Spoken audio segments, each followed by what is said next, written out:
Well, good morning and welcome to Elevenses Live with Kevin Williams of Survival Skills Rider Training. It's Sunday the 13th of June. This is show number 145. And what have I got for you today? Well, the Le Mans 24-hour endurance race has just rolled to a halt as I've gone live. I've got news about the race at Spa-Francorchamps, which will be back on the calendar for next year. MAG has released some interim results from a commuter survey that they carried out recently. I will be looking at the aerodynamic effects of motorcycles on cycle racing, which I think is an interesting topic, and we'll connect that with the latest KTM MotoGP bike, which has been spied with holes in the fairing. We'll ask what they're all about. We'll also look at an art deco style electric motorcycle from a new startup called Zaiser, and go back in time and have a quick glimpse of the DKW 2000, the first wankel engined bike. And finally, today's talking point on better biking, we'll be looking at the concept of mirror history and how we can use it as a motorcycle, how it works, and what the pitfalls are. So settle yourself down for the next 35 minutes or so while you join me for some topical news, some possibly controversial views, and better biking tips. Right, okay, so don't forget, if you've got any comments, any questions, anything you want me to talk about, do drop me a line, and I will either get back to you or during the show if I can, or live at I'll do it through the comments at the end if I can't do it live. So right, okay, there we go. Well, just in case you didn't spot it through the wall-to-wall coverage of the Euro football tournament, Eurosport have been showing extensive live coverage of the 24 Hours of Le Mans event, which has just rolled in over the finish line as I'm talking, literally. Predictably, the Cert Suzuki has dominated the race. Suzuki have actually cleaned up in endurance racing for quite a few years now. And although it was pushed hard initially by the Yamaha Austria racing team, Yamaha, that bike unfortunately pulled into the pits in the night, puffing smoke from the exhaust. Judging by the fact they had the head and barrels off and the engine out of the frame a bit later, that was a clearly terminal failure. That moved the factory France Honda up to second place, but they had to pit this morning. A minor crash broke the right handlebar, which necessitated another stop to fix it. That dropped them down to 10th, and then having got themselves back into 9th place, they suffered a recurrence of an electrical fault, which put them back in the pits just over 90 minutes from the end. Now, I was quite surprised to see them pulling fuses out of the fuse box, then having a look at them, and then putting them back. Now, I don't know about you, but if you've ever looked at the small form factor fuses on a motorcycle, it can actually be quite difficult sometimes to spot whether or not they're intact or blown. So, you know, given this was a fairly high profile race, I would have thought that putting a sort of a 10p fuse back into the fuse box was a bit of a risk. I would have simply taken a brand new one out of a box and replaced it. Anyway, whatever they did, they had some other electrical parts out. They seemed to have fixed it, and at the last I saw of the race, which was about 35 minutes ago, they were out and circulating, but down in 12th. The interview of the morning, though, was definitely the one with a young French rider about 90 minutes from the end. I didn't catch his name, but he looked absolutely cream crackered, and it was his first 24-hour race. And they said, "Are you coming back next year?" And he said, "Definitely not." So there we go. Not everybody's cup of tea, endurance racing. It's always been my favorite. It's running about 2 months later than usual this year. It normally happens in April, and as a result, this year, of course, we have lovely, lovely, sunny, warm weather. And the super slow-mo shots that they showed at about 8 o'clock this morning in the morning sunshine were absolutely glorious. To be honest, I think it would be a good thing if they stuck with the later date. Having been to Le Mans on quite a few occasions for the 24-hour race, I've spent far too many days huddled in waterproofs in non-stop rain or freezing in the tent at night because the temperature didn't get much above freezing. I can remember one night where in fact we were chipping ice off the tent in the morning. Even better news if you're an endurance racing fan, and as I say, I definitely am, is that Spa-Francorchamps is back on the calendar for next year. Now, the race in Belgium, in the Ardennes, was a fixture on the calendar from 73 to 2003, and I went to most of them from the about 1980 onwards. I even went to the 2004 event along with my brother and buddy and quite a few thousand other people. We turned up to find the event had been cancelled at the very last second. It was cancelled actually in the week before the event, and it hadn't been reported in the MCN, and obviously a lot of other people were caught out completely by surprise as well. So we ended up watching the open track up to the spectators actually on the Saturday. So we spent Saturday watching ordinary riders going around the circuit. And on the Sunday, we went over to Liège because the Tour de France just happened to be going through the town. I think they were doing a time trial, if I remember right. So we went over and watched that and saw Lance Armstrong in one of his races. Seriously though, if you've never been to Spa to see motorcycle racing, it really should be on your bucket list. Although it's now a completely conventional closed circuit, it is, of course, based on an old road circuit. The original road circuit was much longer even than the current circuit, but the current circuit still follows some of the roads of that old race circuit. It's about 4.5 miles long, if I remember correctly. It's now completely bypassed by new roads, so it is dedicated racetrack, but it is ultra fast and undulating as the track follows the terrain and those old roads. And from various hills around the circuit itself, you can get some absolutely spectacular views over the racetrack. You're not sort of trackside exactly, but you're kind of almost, well, what we would probably call a drone shot these days. You're sitting on a hill looking down on the circuit. It's, as I say, it's over 4 miles long, and it encompasses quite a wide area, and there's dense woodland in the middle.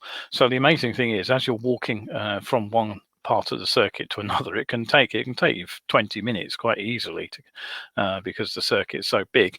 But the dense woodland actually blocks out the engine noise, so you're kind of walking through this pine forest with the sun beating down and birds twittering and things. You can barely hear the racing, which is taking place sort of a mile or so away. You're certainly hard pressed to know you're in the middle of a racetrack. So what's going on? Well, the circuit had its homologation for international racing removed some years ago, but it's currently being updated to current standards. And the first race back on the endurance calendar is scheduled for early June next year. So possibly that does mean that the Le Mans race will be shunted back to April. The first phase of the renovation is currently underway. They're investing €80 million over 10 years. The track itself is being updated, presumably being resurfaced. Runoff areas will be enlarged on a lot of the corners. That's been one of the safety issues, and gravel traps will be installed at a number of corners too. Good news for spectators is that the infrastructure will be updated as well. One of the issues with Spa has always been it's been fairly primitive. I can remember the very first times I went there, not only got charged to go and use the loos, a little old lady would be standing in the sort of foyer of the toilet block, but the to say that the facilities were primitive would be a bit of an exaggeration, but so that's all being looked at. New grandstands are going in as well. There'll be a big one on the Radillon corner, which will let you look as far back as the classic La Source hairpin. The race itself is also going to be a completely new format, which sounds interesting. It will be 24 hours long, but it'll actually start at 10 p.m. on the Friday. So that'll be after sunset. It'll be sort of late twilight, I would imagine. And it'll finish at the same time 24 hours later on the Saturday evening. And that means the Sunday can be entirely devoted to the fans, as the publicity puts it, and it's basically there'll be up to 10,000 supporters allowed to ride a few laps of the Spa circuit in full safety conditions on their own bikes, accompanied by some of the riders from the Endurance Championship itself. So what could possibly go wrong there? Nigel is saying good morning. He's back, presumably from a ride out. So lovely morning for it, Nigel. Can't blame you there. Nick, hello. Good to see you too. Okay, so don't forget, if you are looking in, you can set a reminder to catch my Elevenses show. It's every Wednesday and Sunday at 11, usually live. I will be doing a couple of recorded shows over the next few days. I'll let you know about that as I get closer to those dates. And you can catch up on my YouTube channel, Survival Skills UK. Don't forget that all important UK on the end, or you'll end up with someone showing you how to sharpen knives and Boy Scouts and that kind of thing. Okay, what's else in the news? Well, MAG have revealed that they have learned from their survey of motorcycle commuters that was done on the Ride to Work day. They said they got a high response rate. They got over 780 completed questionnaires, and the Director of Campaigns and Political Engagement, Colin Brown, who you may recall I had on the show a year or so ago, he said the survey results so far give us a partial result, but nonetheless it's very interesting. The responses came overwhelmingly from riders of larger machines with full licenses. We thus have more work to do to understand the small bike and learner category.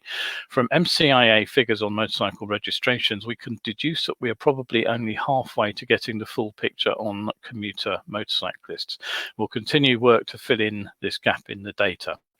So they say there'll be a full analysis in due course, but what they have concluded is that most experienced riders on larger machines actually do ride in poor weather. 80% of experienced motorcycle commuters ride regularly or always in fair weather, but 60% ride regularly or always in poor weather. So that's a fairly hefty percentage. That means we're not all fair weather bikers. The average commute is 18 miles in their sample, and that's perhaps not as far as I would have expected, but perhaps my expectations are skewed because I live down here in the southeast, where many riders, of course, commute in and out of London. And for some riders, that journey can easily be 50 miles or more in each direction. Certainly, when I lived in Maidstone, my run into university was 45 miles. So 18 miles as an average. Well, clearly, the first thing to say about that is it's not walking distance. Now, if you've followed anything that's been going on in the recent past, it's a focus on getting people to walk to work. Well, 18 miles is way outside any distance anybody could conceivably walk. You might just about make a case for it being within cycling distance if the roads aren't too hilly and the rider's fairly fit and the roads are clear of traffic. I could, in my heyday on a 2 wheels bicycling, I could average 16 miles per hour on the road, sort of up and down the sort of Kentish hills. So I would imagine that, if you're commuting in Norfolk or something, it should be reasonably easy once you've built up a bit of fitness. But Yorkshire or somewhere where you've got some serious hills, I think you probably, 18 miles is way outside commuting cycling. It's going to take you an hour each way as well, whereas on a motorcycle, you could reasonably expect to do 18 miles in sort of, 30 minutes or something, even with traffic at the end of the journey.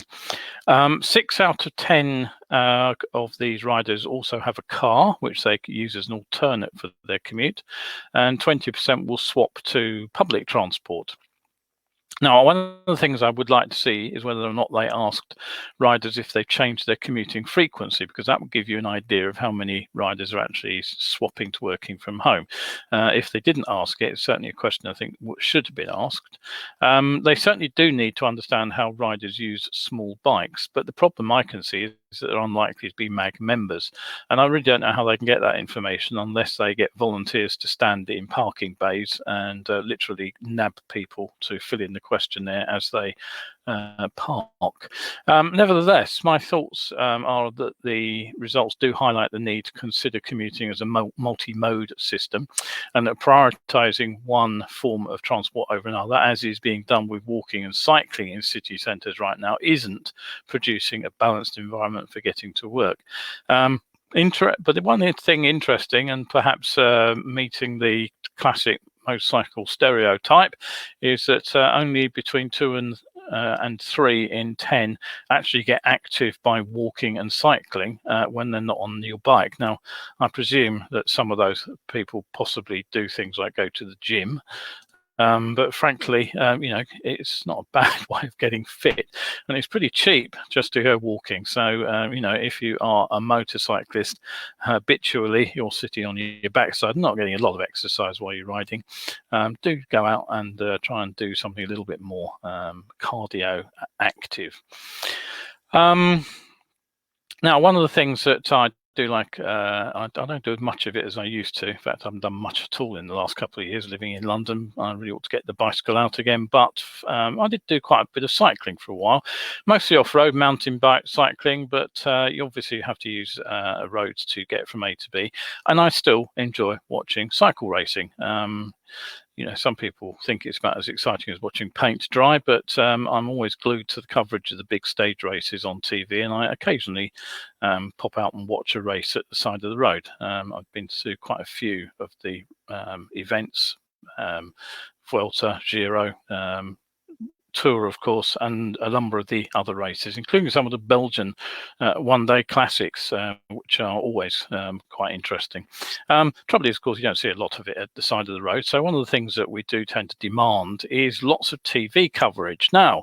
And that brings me directly to my next point, because at a racing speed of around 40 kph, that's about 25 miles an hour, the aerodynamic resistance, the drag, in other words, on the cyclist itself is about 90% of the total resistance that the cyclist is pushing against.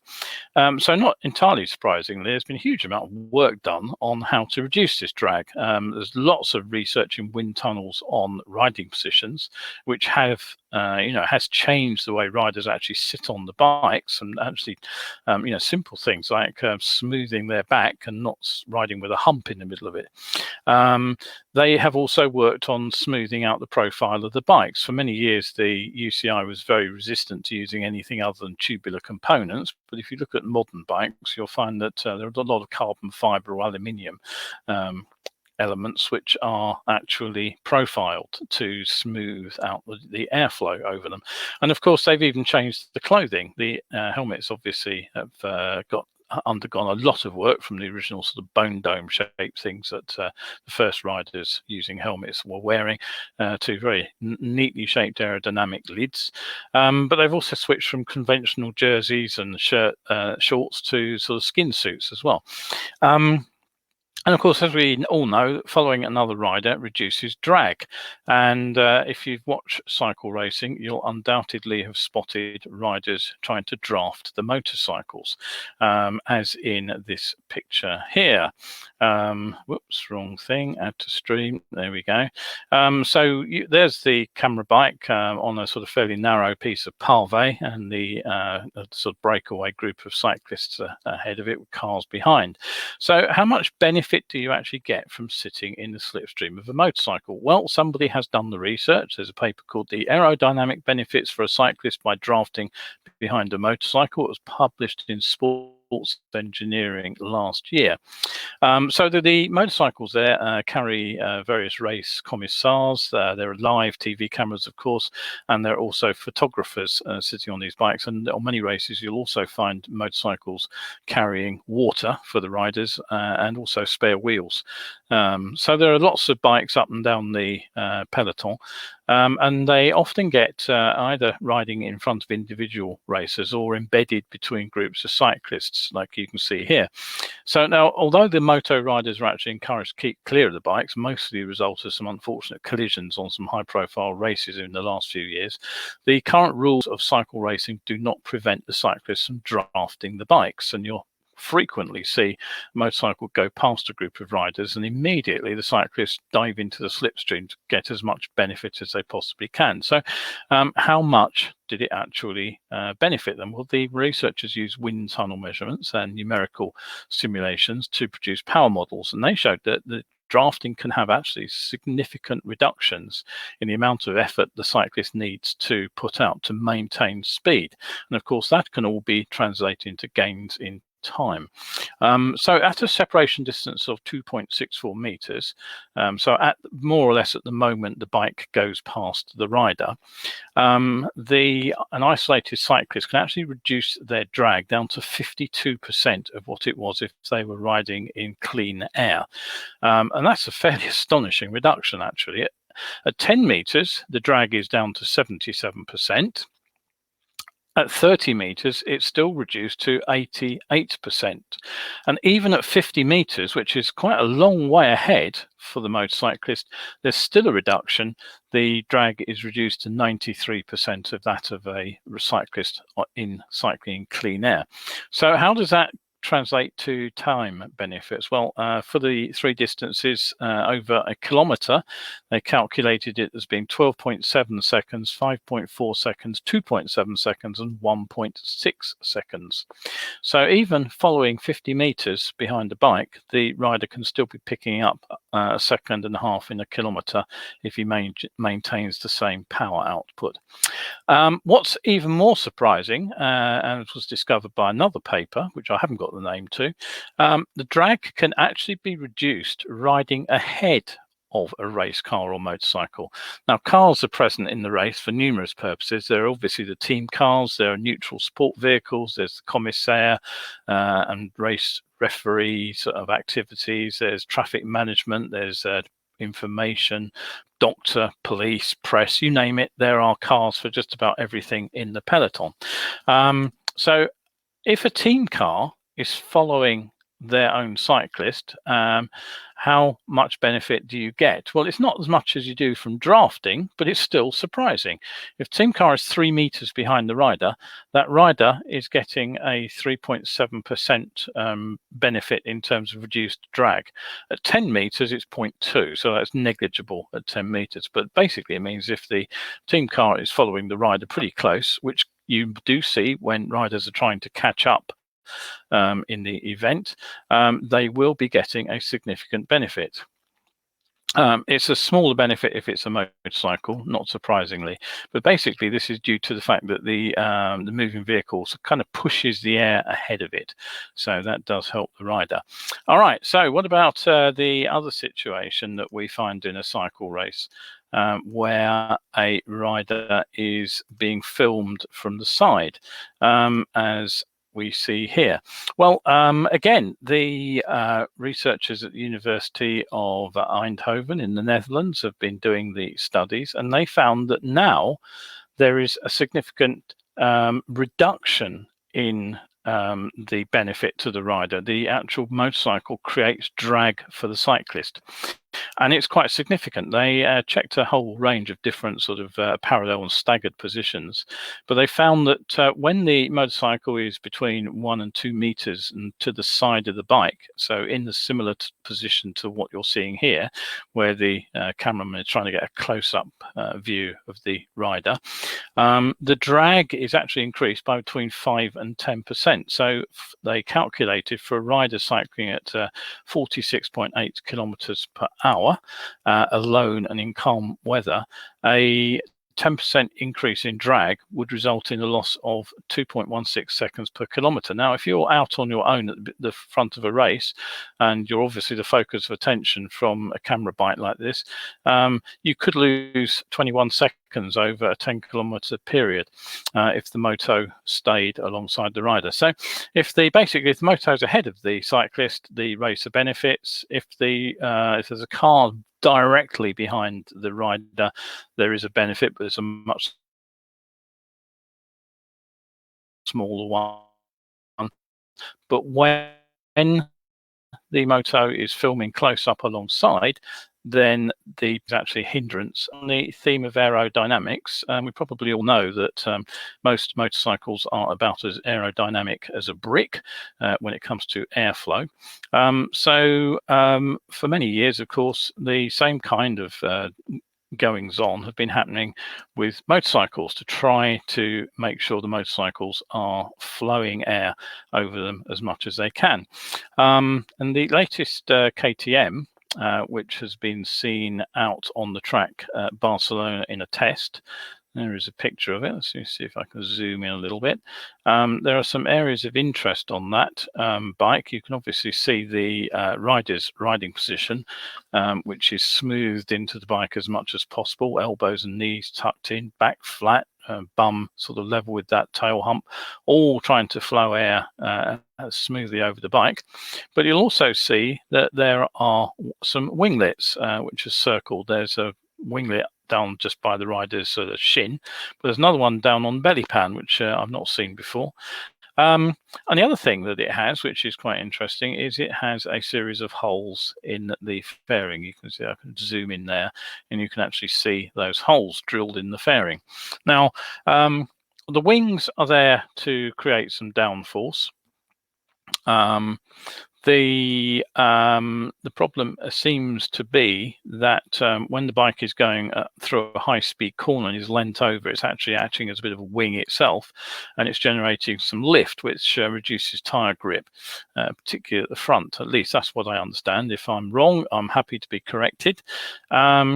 So the winglets are there to try to give the bike some downforce and keep it on the ground.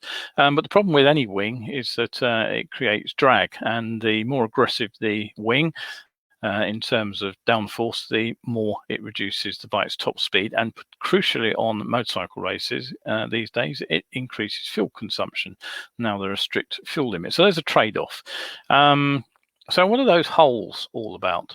Well, the early theories were fairly straightforward and fairly crude. They thought that they just let the air go through the fairing and reduce the surface area. And there were also theories that it reduced the effect of gusts of wind as well, pushing the bike off its trajectory.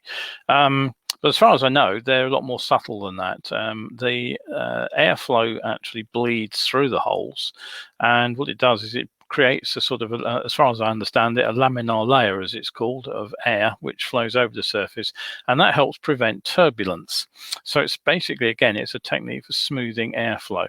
Now, they have, as I said, they have been seen, but they kind of you'll notice them on bikes like the Fireblade, for example, up in the fairing there. You know, they were probably cosmetic rather than anything else, but they have appeared on other bikes. Now, why are they there? Well, the possibility that was posed in one article suggested that it might just be because by smoothing out the airflow, they actually get the wings to work more effectively. So it cleans up the airflow over the wings. I honestly don't know what the answer to that is. But anyway, there you go. Some interesting stuff from MotoGP. A couple of comments, one on the MAG story. Tony Saria says, I bet many bike commuters, small bike commuters, have never heard of MAG. Yes, that's absolutely what I think. Mike Roberts says, lots of walks. Oh, that's what you mean by rambling. Oh, I got the wrong end of the stick there for a moment, Mike. Sorry. He says, yes, lots of walks on footpaths I haven't been to in years. Lots of useful websites you can explore. And he says he's written an article on the topic. I'll put the link up. Well, the link's in the comments, but go and have a look. Mike does write some good stuff, always worth reading. So go along and head up and have a look at what he says there. So, okay, anything else to say? Well, I've already given you the reminder for the show. If you do enjoy the show, do pop over and you can support me over on Coffee. You can find all the old 11s up there if you've missed one. And they're obviously getting on for 500 articles up there now, all to be read. And your support helps me keep churning these shows out. So, okay, another day, another game-changing electric motorcycle. The interesting, but also Triumph, Harley obviously have got ahead of the game, but the others really way behind. The development of the two-wheel electric vehicle has pretty much been left open to startups. Although some of these startups like Zero have now been around for quite some time, others are appearing sort of virtually on a daily basis. And the latest I've heard of is a company called Zaiser Motors. They're Colorado based, and they've been making some fairly eye-popping promises about their electro cycle. So let's just zoom in on that and show you what it looks like. You can either scream or applaud depending on your predilection right now. So currently, Zaiser are looking for crowdfunding. They're hoping investors will allow them to continue development of this machine, which features hub motors front and rear. Okay, so putting the motors in the wheel hubs simplifies the drive chain, admittedly, but it usually compromises unsprung weight, which is never good for handling and suspension. And I have to say that handling is likely to be compromised even more by the extraordinarily long wheelbase, which is huge, even for a sort of cruiser-oriented design. The Electrocycle has a promised 120 mile per hour top speed, which frankly seems a little unlikely, given some of the other parameters which we're going to look at. And they're claiming 0 to 60 in under 4 seconds. So 120 mile per hour top speed, and what's more, they suggest a range of 300 miles. Now, as one report I read put it, Zaiser may require some magical batteries to achieve that range. Right now, the battery is an 18 kilowatt one, and with current technology and that battery capacity, that range and that speed simply isn't going to happen. Zero's SRS, which you may recall is the fully fed, so the most aerodynamic bike, has a 14.4 kilowatt cell, and that won't get much over 100 miles if you're using anything like any of the performance. Less than that if you're winding it on and flat out. The other thing that Zaiser claim is that the battery is home removable for charging purposes. Well, if it is, you're going to need a small crane or a forklift or something to carry it around. But I suppose it would make the claimed battery upgrades easier if the battery can be swapped in and out. Other statements are for safety tech. It would include proximity sensors, traction control, wearable interconnectivity, which presumably means something built into your helmet allows you to talk to the bike. Auto stabilization. So unless the bike is actually self-balancing, I assume that means ABS and traction control of some advanced ilk. The art deco look harks back to the 20s, 1920s, that is, not the 2020s. But the launch date is stated to be later this year or early 2022. Now, given that so far they have only raised around 10k of the 500,000 that they're looking for, that appears to be incredibly optimistic. Okay, so from the future to the past, when we think of rotary engines, people tend to think of Mazda, as they were the people who stuck one in a car. But there were a number of motorcycle companies exploring the rotary engine concept. Norton should obviously 588. Suzuki had their own rotary, which was fairly successful. But the first one to appear was actually this DKW, some otherwise known as a Hercules. The engine was sort of fairly unconventional. It was a two-stroke, as far as I know, and it was seen as a real breakthrough at the time. It was actually a snowmobile engine. That's where it came from. It was a single rotor. It was a 294cc displacement, and produced about 23 horsepower initially. They bumped it up later to around about 30. It was reasonably reliable. Somebody I used to know actually took one on one of the Iron Butt rallies that touches every state in the US. I think he actually shipped several spare engines out and distributed them at convenient locations around the US just in case. I think he had to use one of them. The build quality was high, and the rotary motor was virtually vibration free, and Martin certainly reported that it would cruise quite happily at about 80 miles per hour. It had a top speed of about 95, he told me. So there we go, a bit of a blast from the past, a little bit of history I thought might be interesting to you. Okay, so don't forget, what have we got? Yes, okay. The various comments on the Zaiser are less than complimentary, as I'm sure you can see if you're reading the comment stream yourself. Yes, I tend to agree, chaps. I'm not going to be a big fan of that particular bike.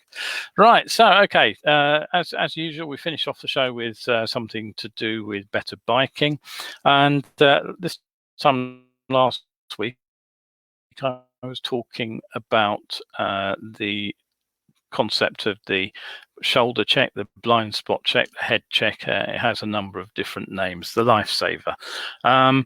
I was talking about the fact that there are good times to make one when you're moving laterally across the road. It's always a good idea to know what's in the blind spot either side. But I also pointed out that a bad time to look behind you is when there's something very exciting going on ahead of you and you're a bit too close. At that point, you have to rely on the mirrors. It's already too late to start looking onto the blind spots. And there's probably not much point as well if you're hitting the brakes hard. So do we actually need to use mirror checks? Well, this is an alternative viewpoint. You'll find it advanced by riders who've done a lot of advanced training, and the argument is that if you look in the mirrors frequently enough and effectively enough, we create something that's called mirror history. In other words, we have enough information about what's happening behind us to predict what's going to happen in the next couple of seconds. So the problem with mirror history is that it's not a direct observation. If the vehicle that we saw in the mirror a moment ago, when we looked, we know exactly where it is. 2 or 3 seconds on, we're making a guess about where it's likely to be. So it's essentially a game of join the dots and see where they lead. We check the mirror, we see a bike a long way behind us. We check the mirror, we see a bike somewhat closer. We check the mirror, the bike's catching us pretty quickly. We check the mirror again, the bike is now ready to overtake. And by joining those dots, what we assume is that the bike probably will overtake us, so it could be in our blind spot. So the problem is we have to try to make sense of distance and therefore speed, and therefore calculate movement from a series of snapshots. So instead of a movie running, which is showing us all this, it's basically, if you think of the sort of the old style flip books that you had that replicate movement, it's something a bit like that. Now, sometimes it's entirely appropriate. You know, if we're coming up to a red traffic light or something, there's absolutely no reason why we can't do several mirror checks and keep an eye on what's going on behind us. But the thing is, when we're slowing and stopping like that, we're actually in line with following traffic. But people use them when they're overtaking. Now, the problem is that we absolutely have no absolute knowledge about where that motorcycle is from a series of mirror checks. If we do our mirror checks and we think, yep, bike long way behind us, yep, he's still quite a long way behind us, yes, we've got plenty of space to overtake, and then we start to go just as the rider behind has actually nailed it because he wants to overtake us and the vehicle ahead. The only way that we're going to know that that bike is alongside us is with a shoulder check. The mirror history will not tell us that because, as I said, it's a join the dots exercise and we're extrapolating beyond the last dot to try to work out what will happen next. So I'm always keen to get a lifesaver in before I commit myself to an overtake. And if I don't think I've got the time to take my eye off the road ahead to do that, then I'm either too close to the car in front or I'm trying to overtake into too small a space. It's too restricted.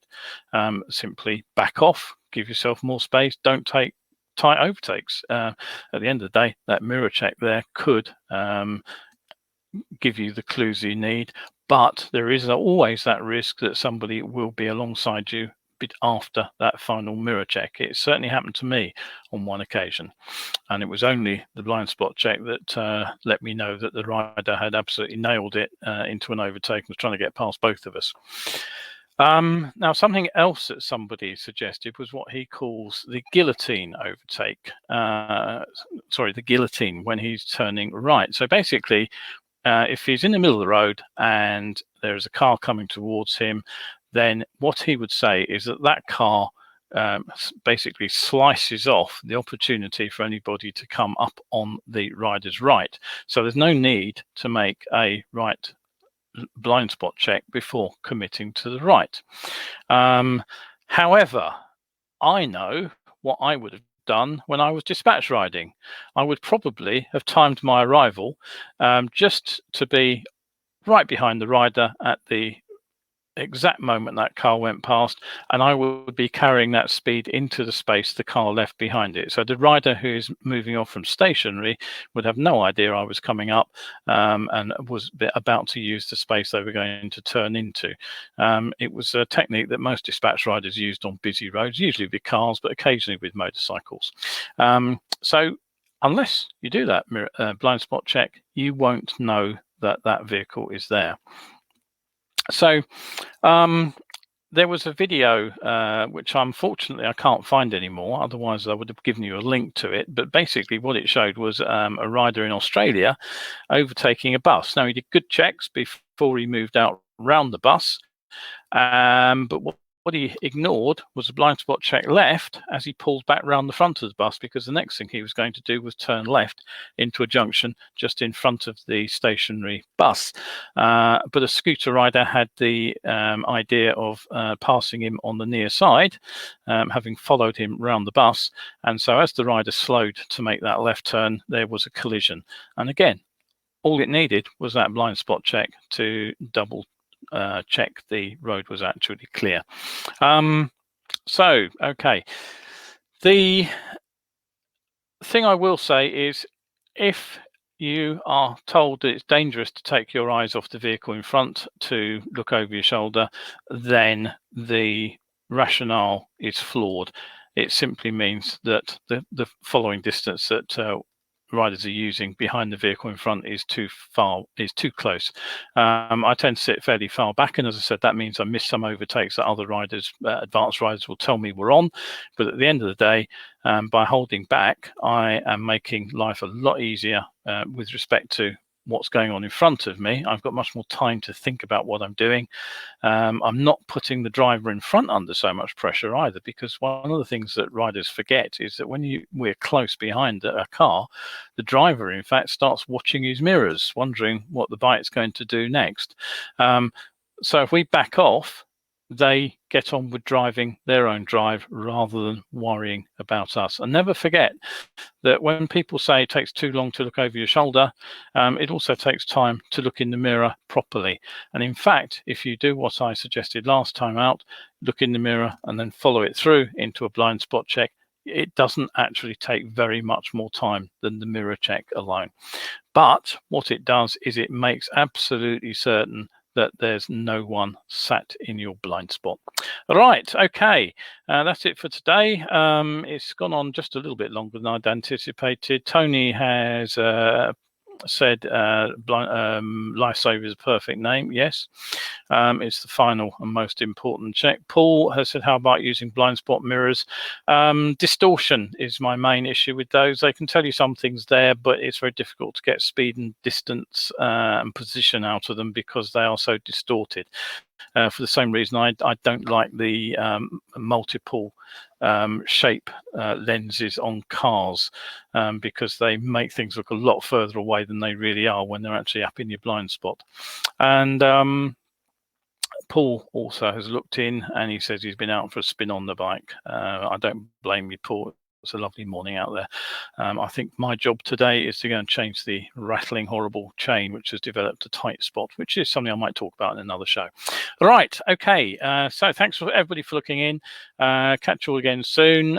Do get the Eurosport coverage on Le Mans if you possibly can. It's an excellent race again. Right. Thank you very much. Be safe out there and see you again on Wednesday. Bye for now.